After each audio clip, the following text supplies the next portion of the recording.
Catholic Education Sandhurst acknowledges the traditional owners of the land and waters that this podcast is recorded on. What does know better and do better actually look like in the classroom? In this episode of Catholic Education Matters, Executive Director Kate Fogarty is joined by Learning Leader Craig Simpson to explore one of the most powerful commitments within our cultural covenant, a passion to know better and do better. From memory and retrieval to routines, attention, and the thoughtful use of technology, this episode connects research to the daily reality of classrooms and to the culture we are building across our 51 schools in regional Victoria. This episode forms part of an ongoing series unpacking the cultural covenant and what it enables across the Sandhurst Diocese. Whether you are teaching in a classroom, leading a school, or shaping system strategy, this is a conversation about growth, coherence, and aligning culture with evidence. Now join us as we explore what truly matters in education. Hello everyone, welcome back to another episode of Catholic Education Matters. It's Kate Fogarty here, Executive Director of Catholic Education Sandhurst, and today I'm joined by my colleague Craig Simpson. Good morning, Craig. Morning, Kate. Lovely to be here with you today. Thanks for having me on. Pleasure. And we thought, Craig, it was a good opportunity at the start of a new year for you and I to have a conversation about some of the work that you did last year with our staff, but that's more broadly impactful on teachers, anywhere and everywhere, around how we take the learnings that we had from our days with Jared Cooney-Hovarth around the neuroscience of learning and how we make sure we apply that appropriately in our classrooms, and bring that to the conversation of the cultural covenant that we've just launched here in Sandhurst, and particularly this idea of know better, do better, and what that means in the classroom, what that means for leaders, what that means for any of us in our daily lives to really take on that mindset of, okay, if I've gone to the trouble of learning something, or I've been forced to learn something, or it's been put in front of me,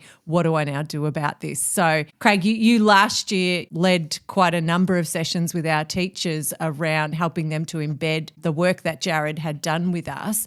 What was it about the neuroscience? This is something you've gone deep into later in your career. Tell us about how you came to this. By chance. It was really interesting because I started in the Catholic Education Office in 2016, initially as a leader of pedagogy. And at that stage, the role was reasonably loose. You could sort of get into the things that were actually appealing to you at the time. And I remember thinking, what's going to be my specialty? What's going to stand apart from the things we're doing in literacy and in mathematics? Because we had people taking care of those. And I thought, if I'm trying to look after learning, how do we help people become effective learners?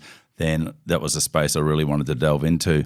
And I happened to come across an article in an online magazine called The Conversation. And he was talking about this thing called like the science of learning and about neuroscience. And that was something that always intrigued me, but I have never heard that terminology, the science of learning. So I reached out to Jared. I saw he had a email address at the bottom of it. And I thought, I'm just going to email this bloke and see if I can engage with him. And I didn't hear anything for 3 months. And as I've come to know Jared, I realised that's really typical. But 3 months later, I got an email back from Jared to say, I'm so sorry I haven't contacted you, but I would love to have a catch up. And so we organised for it to happen. And that was really the start of a journey into coming to understand learning at a more scientific level and coming to understand that there's things happening out there in the world about learning that aren't involving teachers but should involve and engage teachers. And I'm just thinking there's these other fields out there that we need to learn from. We're all talking about educating people and about being the human being species, being a learning species, but how do we learn from each other and apply that knowledge into our classrooms? And we've talked about this, Craig, but you and I have a bit of a similar pathway here. I did psychology in my undergrad and loved it and took that into my teaching, and I think a little bit into some of the things I was interested in over my career as a principal. And I'm sure you as a principal, you're bringing, bits and pieces like a bowerbird like I was from all the learning and the reading and the conferences and all of the rest. But I started doing a course called the Neuroscience of Leadership. And I can't remember if I saw it on LinkedIn. And then I think Amy Maxwell, who's an amazing psychologist who a lot of us here in Sandhurst and a lot of principals work with around Australia, not just here in Victoria, recommended to me or alerted alerted me to this course, and it's just a 2-year diploma, and it just put me back in that space of literally, this is how the brain works. This is what we now know. The things that I'd done in uni, 25, 30 years ago, and what I was learning, 5 years ago in this course were chalk and cheese, almost a 180 on some aspects of how the brain works and what the implications of that were for learning and also for how we work with adults, helping them to take knowledge and apply it in appropriate ways. So I think around the same time we were having a similar journey of discovery and surprise. And when you come to know better, do better, we've talked about this a few times too. There's a space that you go to in know better, do better, where you have to own things that you've done in the past that you now know are not the right thing to do. And I think in this area of what we know about the brain and neuroscience now, the things that we were doing in schools compared to what we know we should be doing now, you need to be ready to forgive yourself. Yeah, you do. It's almost an emotional topic in and of itself because, like for me personally, I'm in my 40th year in education, which is mind-boggling. Surely I'm not that old, but apparently I am. But you sort of got to forgive yourself for your first 30 years. Like for me personally, this is because I sort of only came across this stuff. And prior to this, I'd had this philosophical view of how education should look and should be and the sort of learning environments I wanted children to be involved with and engaged with. And I realise now that whilst they are so well intended, all those decisions are so well intended, they're fundamentally flawed. And they're fundamentally flawed because of gaining a greater understanding of the sequence of learning required for a person to become an expert. And when I look back at my journey, what we were doing is we were putting students in the role of expert. And so we're getting them to do expert things, like creating these projects and engaging minimally as a teacher. So we'd moved away from the teacher being a teacher and the teacher being a support person in the classroom. And it was like, if we go back through human history, humans have thrived on the capacity to teach each other.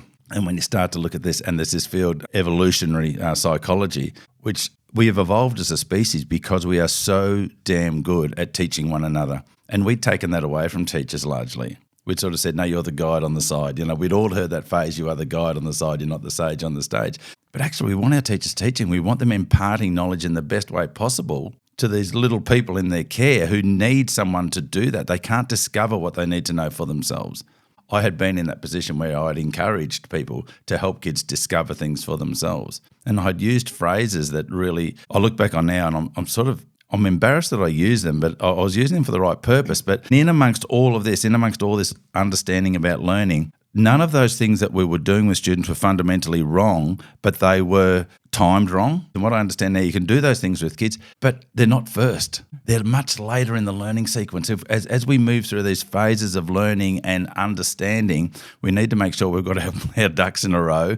And that was the basic problem, was we didn't have our ducks in a row. We're throwing kids in as experts when they're not. They're novices, and we need to teach them stuff and show them what to do and be really careful about that, and then slowly release them into that field of expertise. So yes, I've had to do a lot of reconciling. Adults that are out there in the world now, I'm thinking, I don't know if we did the best by you. We were trying, but we didn't know what we didn't know. And so we've had to turn that around. So there's a bit of a mission now to turn this around for schools so that now that we do know better, now that we do have access to the science and all the evidence that's available, that we support our teachers to do what we think we should be doing right here and now.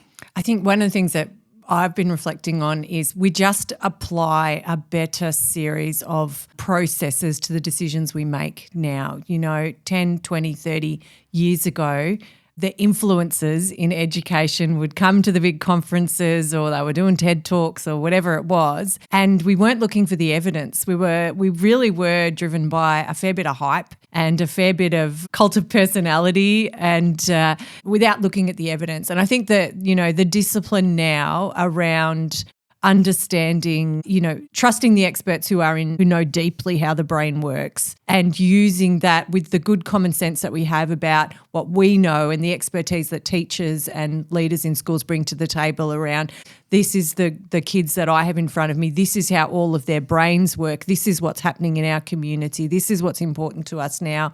These are the stages of learning that we know children need to have and adolescents.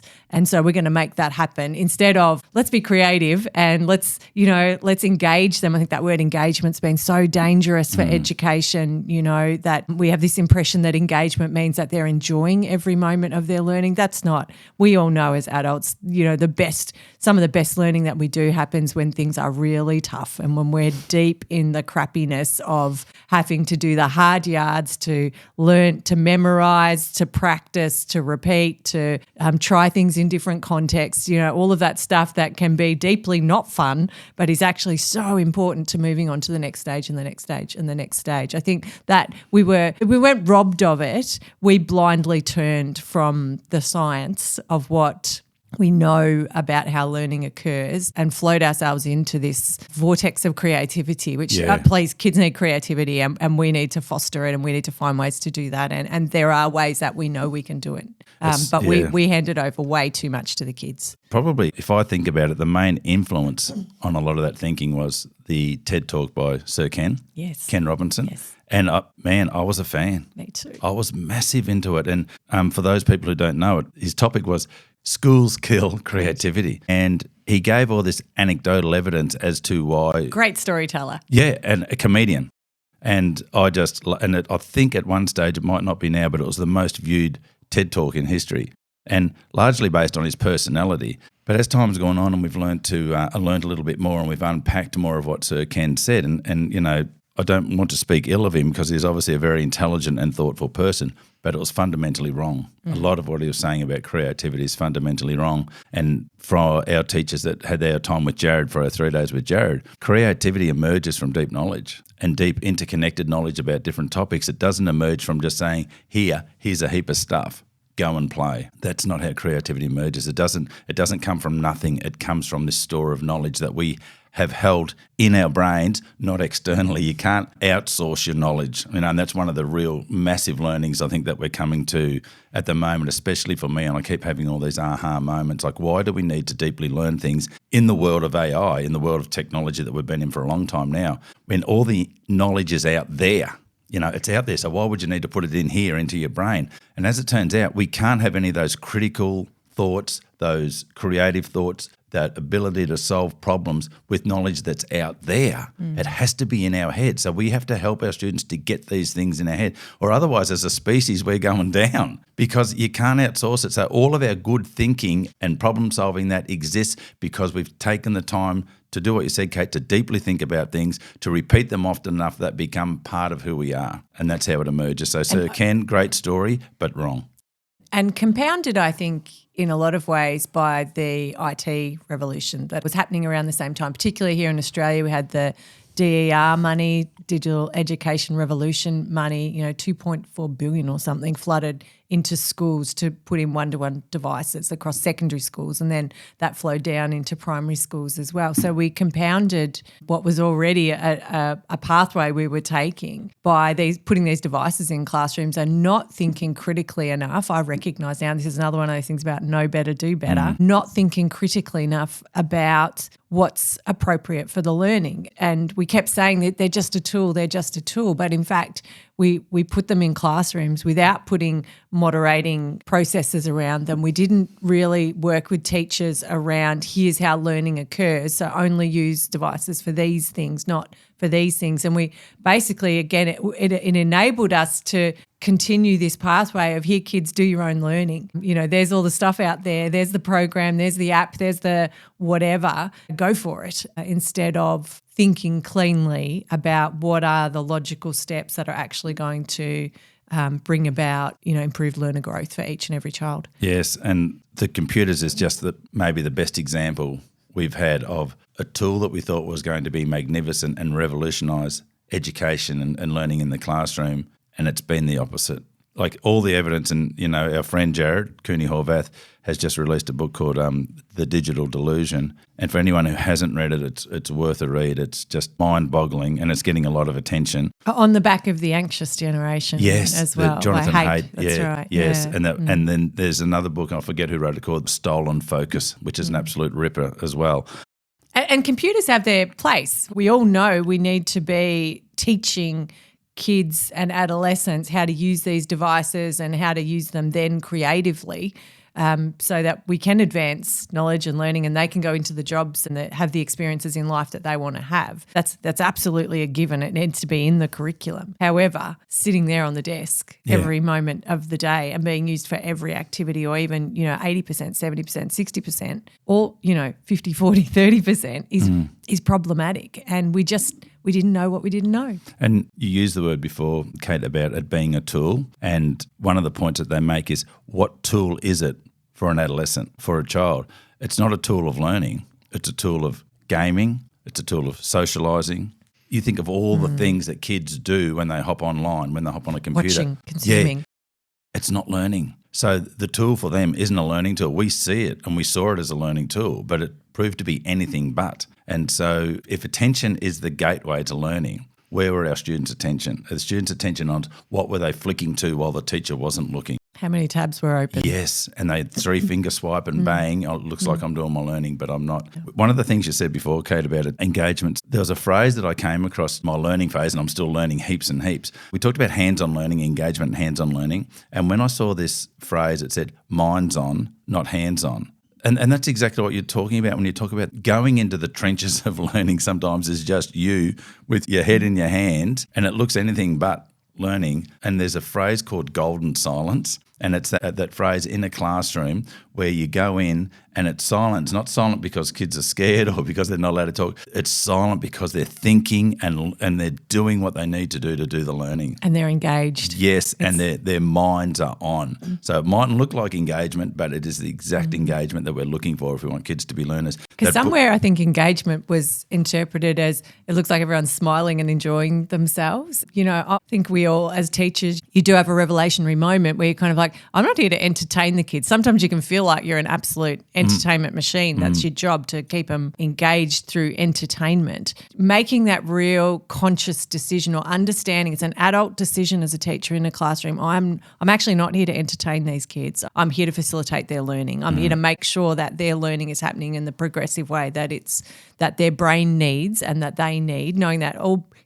brains are the same, all brains learn the same. That whole myth about, I'm a visual learner or I'm a kinesthetic learner or whatever it is, absolute mythology. All of our brains operate in the same way that all of our hearts operate in the same way. And our job as teachers is to make sure that brain is on and engaged. 100%.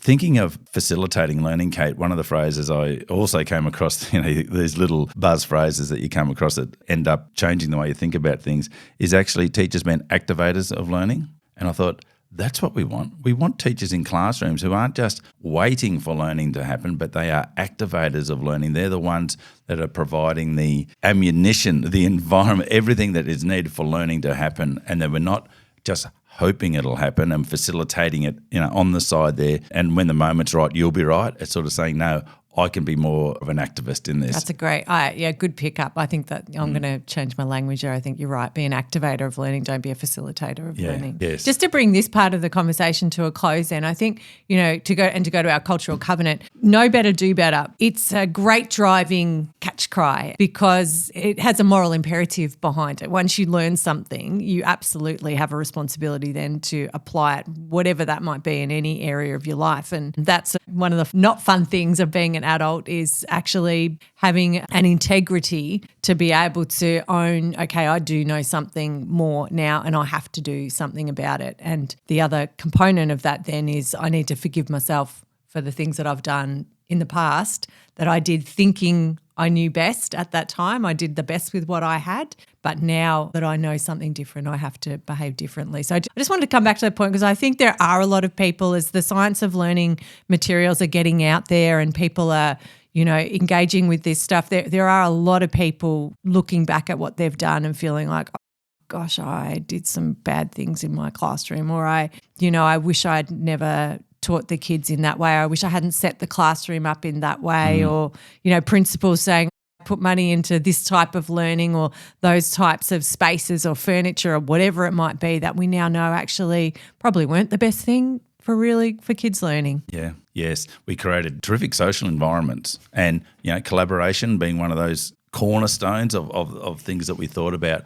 But sometimes that collaboration and the way we set up the classrooms was actually anti-learning rather than pro-learning. And so when our classrooms have gone back to seated in rows and we can look forward, it's not to be draconian or any old school. Yes, it's actually such a derogatory. Yes, it's to support attention and it's to support learning. And I don't know of one teachers have done that, of any teachers or students who have pushed back and say it doesn't work. It's actually been a little bit of, this makes a real difference. So let's move on then and go to the incredible learning that you've been doing and talk a little bit about what teachers can or could be thinking about or should be thinking about. Start of a new year, they've got their programs up and running already. Some of them, a lot of them using programs that come from other places that, assure us that and themselves that they are moving through the curriculum at a good pace, that, they're coming back at key concepts. They're doing all the things that we know should be happening. What are the things that in the other aspects of their courses or where things might get a bit sloppy, what do you most want people to be attending to at the start of the new year? I think, first of all, we've got to create the environment that's going to be supportive of learning. So our classroom mastery, which is the behaviour curriculum, really sets the foundation for the learning, if we think about the cognitive learning that's going to come. So teachers being really adamant about their routines, really practicing your routines and having your routines and procedures really sorted so that the kids can come into the room and they know what to do. It says that what are the things that kids can put on autopilot at the start of the day that they don't need to think about, that are just locked down because this is the way we do things here, and that they feel safe, they feel supported, and there's a routine established that allows them to come into the day knowing what to expect. So I think if we think about routines, procedures and safety as being three cornerstones then to allowing learning to happen. And then there's obviously this fourth one about the relationship that I as the teacher build with these students and build with their parents, and the relationship that the students build with each other, because that is what creates the safety. That's obviously the big safety thing. And as we know, safety and that human connection and empathy are the absolute cornerstones to then having the space, the cognitive space to do the learning that we want them to do. So these things aren't sort of nice to haves on the side. They're actually critical, fundamental things that we need to put in place into our classrooms to ensure that the learning can happen. Can I say on that, Craig, I've been hearing from some of our schools over the start of this new year, and our schools have been implementing very set routines across last year and have come back for the start of this year. And to hear teachers just say, I don't actually have to think about these things now because I know my routines and the kids know the routines, because we're all doing it together across our staff, the rhythm of how the year has started has just been so much more quiet and calm, and the kids have been ready to learn so much more quickly than a lot of the work that we've had to do in previous years. And I even did hear someone say the other day, my relationships with the kids have deepened so much more quickly because I'm not dealing with all that other stuff on the side. And we've got schools with 250, 300, big schools, and as well as tiny, tiny little schools. And to hear that, irrespective of the size of the school, the solidarity of the staff around this is the way we do things so that the kids can trust and relax and just get into those routines so quickly has clearly had an enormous impact on what's happening in our classrooms right from day one. It's incredible. It is incredible, and how grateful are this year's teachers for last year's teachers, the people who bit the bullet and actually really committed to establishing these routines. And I know, Kate, and we had a conversation last year at about this time saying in 12 months' time, just imagine in 12 months' time. And here's where we are, like we're 12 months' time. And so everyone has benefited through our system, but particularly in individual schools, as kids move from one year level to the next, everyone has benefited from what's gone before them last year, and that just puts us in a great spot to keep that moving for the next how many years through our school. Okay, so they've got you want everyone to make sure they've got their routines down pat, practice those, lots of, practice with your peers around making sure you've got them nailed and having a bit of humility around if you haven't quite got them Yes. right? To And consistency through the school. So we know through the school. It's not just happening in this classroom that they've got their routine sorted. Yeah. It doesn't matter where those kids go, what specialist teacher they go to, what classroom they move to, that they're very, very similar. Yeah. Yeah, and that's important. So once we've done that, and we've created relationships, so there's a feeling of safety, there's a confidence in this teacher that's leading me, there's a confidence in these students that are around me. Then we move to the job of learning, and the job of learning is such an interesting one. And I love your point before, Kate, about the fact that we don't learn differently. And I think this is one of the long-held myths that's been in education, is that everyone learns differently. And there'll be people out there that hear this statement and think they're almost outraged by it. And 2 years ago, I spoke to a group of secondary deputies and principals, and I put up 10 things we know about learning. This is what we know about learning now. And one of them was we all learn the same. And I put them up there and I just said, have a chat. Which ones of those resonate with you? Which ones are difficult to come to terms with? And the one that was difficult for people to come to terms with, this is only 2 years ago, was we all learn the same. There's another piece of information people need to hear. Every brain is different. My brain is different to your brain because of the experiences of my childhood when it was being formed, the things that have happened to me, the people I've met, the books I've read, everything that's influenced me, the emotions and the way that I deal with it. Every brain is different. However, every brain learns the same. The information comes in the same way. The information is processed the same way.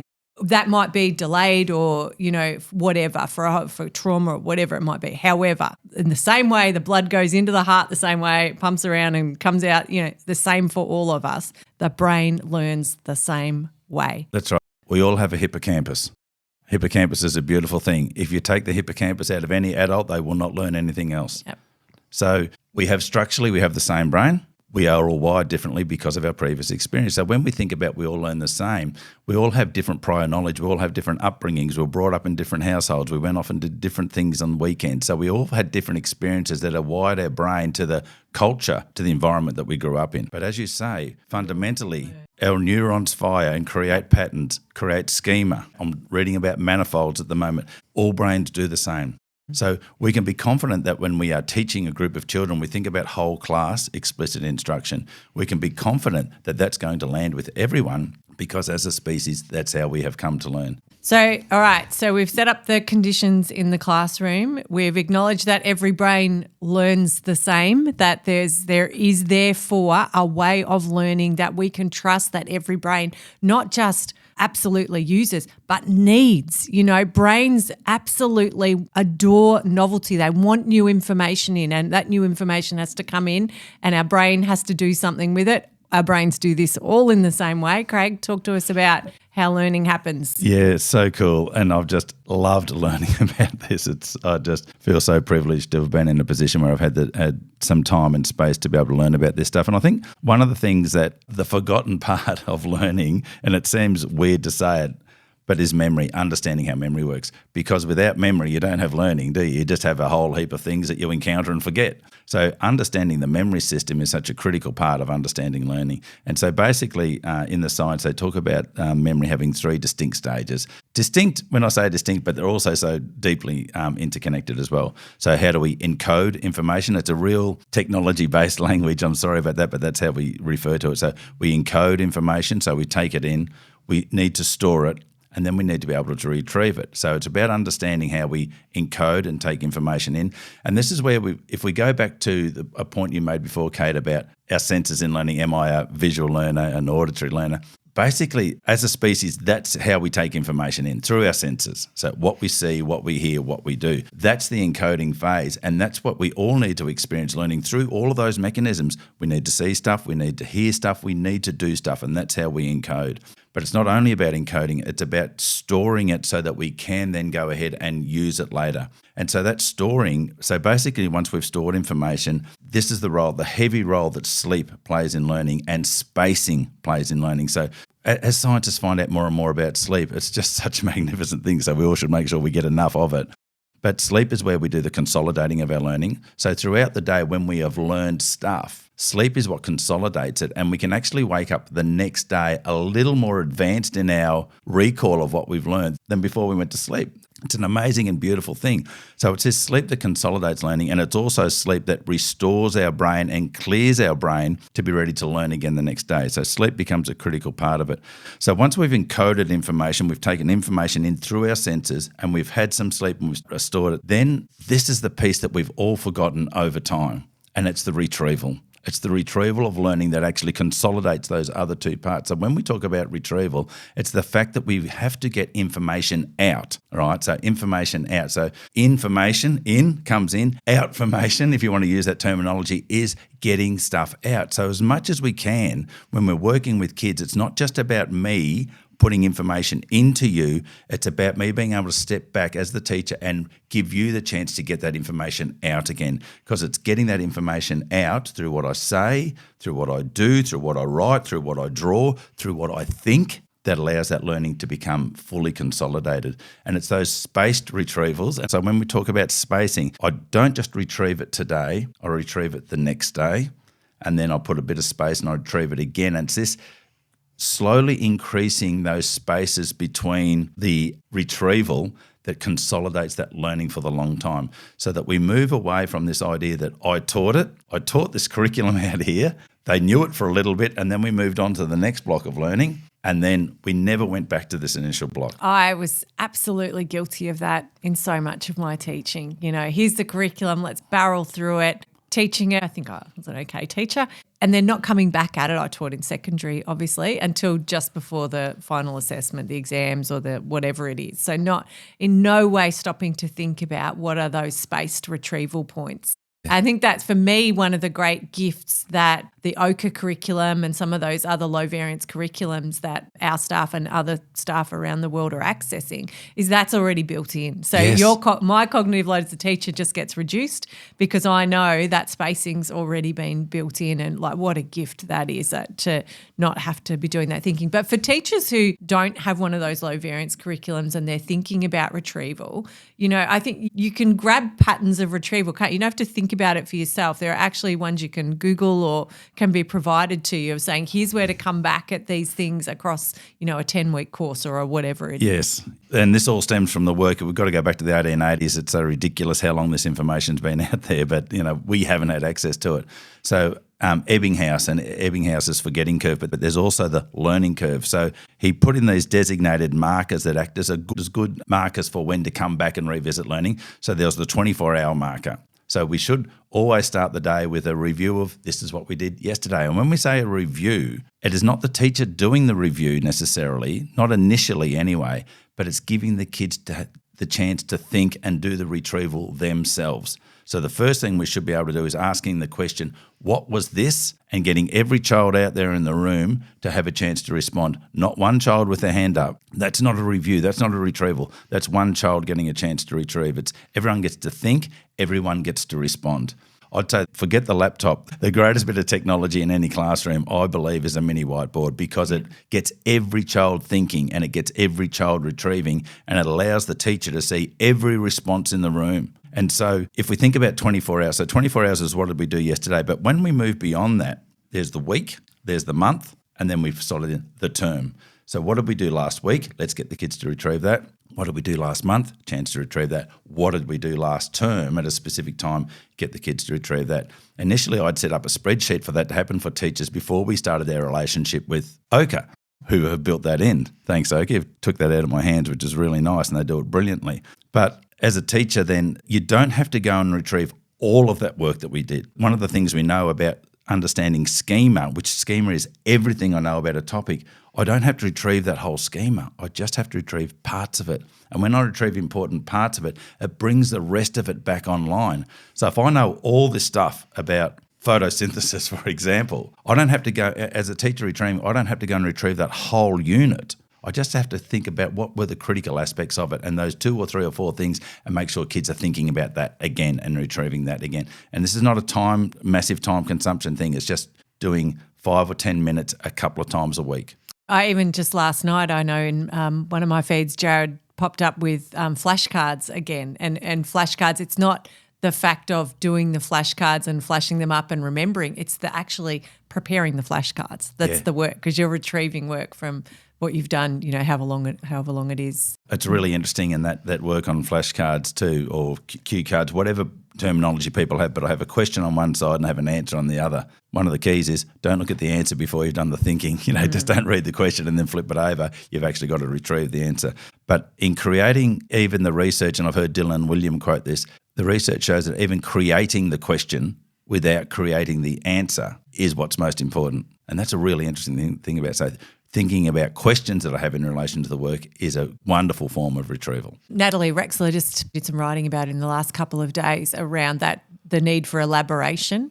That when you're doing the retrieval, it's one thing to do the retrieval, but then to be able to spin that out into other things is a really important discipline we have to create time for, because it's creating all the connections in the brain and allowing the brain to do that, but it's also taking you into the next thing. So I think that's a really interesting idea, this where have we factored in elaboration and how have we allowed for that across our low variance curriculums or, any other curriculum that we're putting together. Absolutely. And for teachers out there thinking about, so what is elaboration? If you want to think about it in simple terms, as a teacher, how do I support my students to think about why? Why is this the case? Or how would you apply this? So the elaboration is getting kids to think more deeply, not just to parrot back the answer, but to be able to give more depth and richness to their answers and be able to explain it to me like I'm 5. Someone knows something well and they can explain it to you like you're a 5-year-old. So take a complex topic and can you water it down enough so that anyone could understand it, and then you can elaborate and understand it really well. Well, and elaboration's also where the creativity happens, because you've got the core knowledge, you've got the underlying understanding of how things fit together, and then you're taking it into some other place. And that's, when we think creativity, we often, I know Jared talks about this a bit in some of his stuff, we think about the visual arts or the creative arts, being able to imagine, being able to dream, being able to muck around, even being able to be funny about something. All of that is elaboration and creativity. It's not just can you paint a good picture or can you play a piece of music, whatever. Creativity is much, much more about the way the brain can see possibilities that aren't sitting right there in front of you, because it's got enough foundational knowledge to play. It starts making connections between things that may not appear to be connected in the first instance, and that's a magnificent part of creativity. We've covered a fair bit of ground there, Craig, and we could keep going on this forever. Just to take it right back to know better, do better. For you, at the start of a new year in your role, what is it that you're learning at the moment that's changing the way you do something that's going to be better as a result of what's happening for you? Wow, that's a great question, Kate. One of the things I think we need to keep doing, and I need to be personally really cognizant of, is can we keep taking the science and making it practically applicable in the classroom? So is everything we're doing, does it fundamentally, can it hit the ground in the classroom? Can it support the teacher to be a better teacher? So I think we've got to keep that front and centre. So when we think about the science of learning, we can put it up there as a theory, but how does that theory land and become a real practical support? How does it become the do better? Yeah. So for me, that's one thing. I'm reading an article at the moment by a lady called Barbara Oakley, and she's amazing. And she's the author or creator of the most interactive MOOC, and it was called Learning How to Learn. And you think about things in your own life that have transformed your thinking about learning. And that was one of the things. After talking with Jared, I went on and did that online course with Barbara Oakley. And I'm reading another article of hers at the moment, which is sort of taken that course from 10 years ago, and then it's a 2024 article. And it's understanding, and it just goes back to this, that we can't think about what we don't know. And it's just so fundamental, but so important. And she's been a mathematician, although at school she was a poor mathematician, but as an adult she taught herself to be a terrific mathematician, like to get a PhD.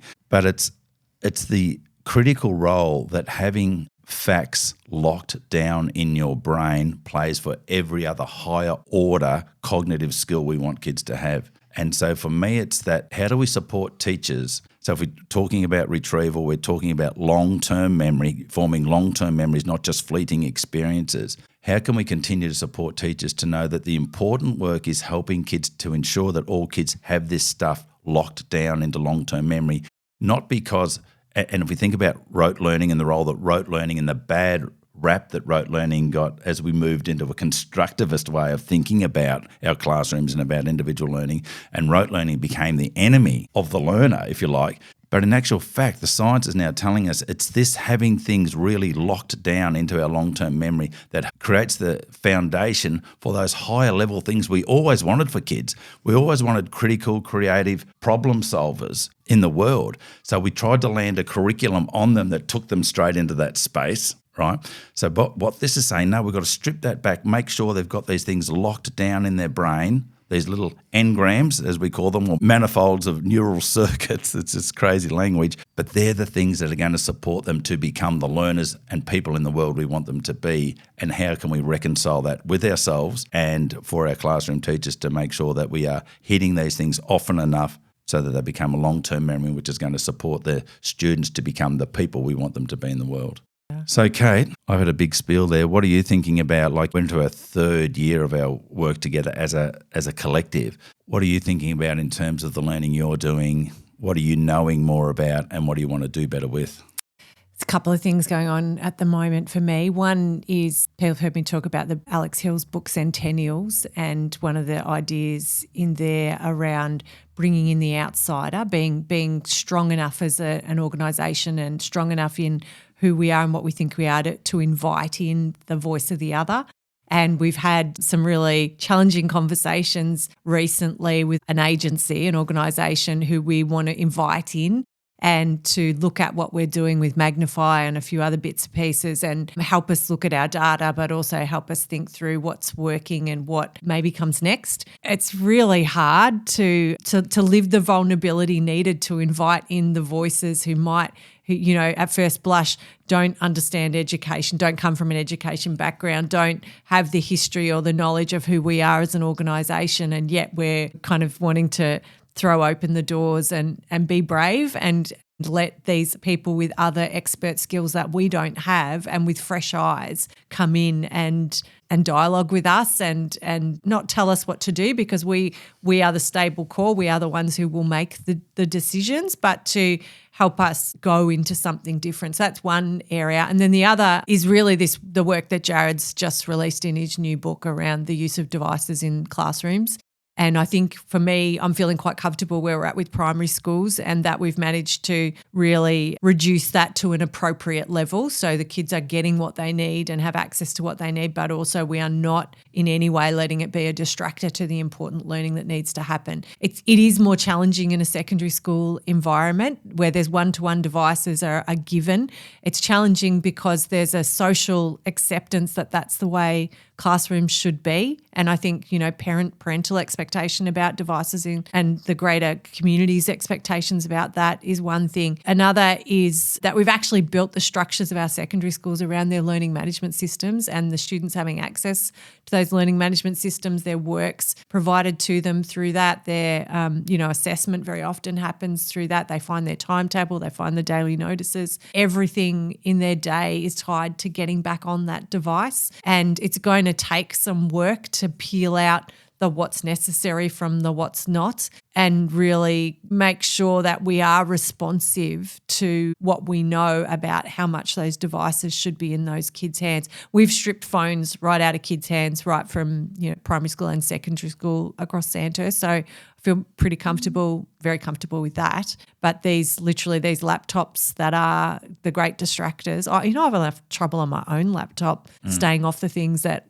I shouldn't be looking at during the day, getting distracted by my emails, looking what's happening on the news, checking the emergency, whatever, instead of doing concentrated, focused work for a significant period of time, doing the hard yards to get things done. I'm feeling really challenged by that at the moment on both of those fronts, on the social and expectations front, and also on the practical reality of how we run a secondary school at the moment. So, yeah, we're trying to do better in that space, but I think it's going to be a bit of a slow burn. And at some point there'll probably be some dramatic changes, but we'll prep for that before we get there. It'd be really interesting for us to see, are there models out there of schools or systems who have embraced less reliance? This is actually a fairly not a unique Australian problem, but it's very much an Australian problem because of that digital education revolution funding, that we had. It's nearly 20 years ago, actually, that money dropped into schools.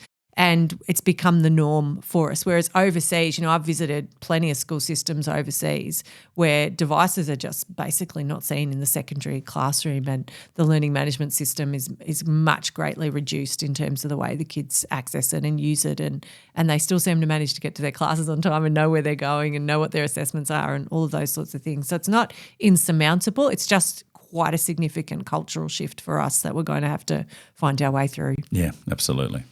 So, Craig, end of the conversation then. From everything we've talked about today, what matters most? What matters most is ensuring that every student in every classroom, in every school, gets the opportunity that they deserve to be the thriving adult human being that they're going to be. Terrific. For me, what matters most is this notion of know better, do better has propelled us into a greater authenticity of what it is to be a teacher in a classroom, and to understand what students' learning needs are and to respond to that. And we just need to keep getting better and better at this. It's been a great conversation, Kate. I really appreciate you having me in. It's been delightful. Great to have you here, Craig. Thank you. Don't forget, for listeners out there, we also have our Magnify Matters podcast. That's the one that goes more deeply into the specific learning programs and other bits and pieces that we're running here in Sandhurst to support student learning and also to support our teachers do the very best job that they can. So Catholic Education Matters for kind of the bigger issues that are happening in education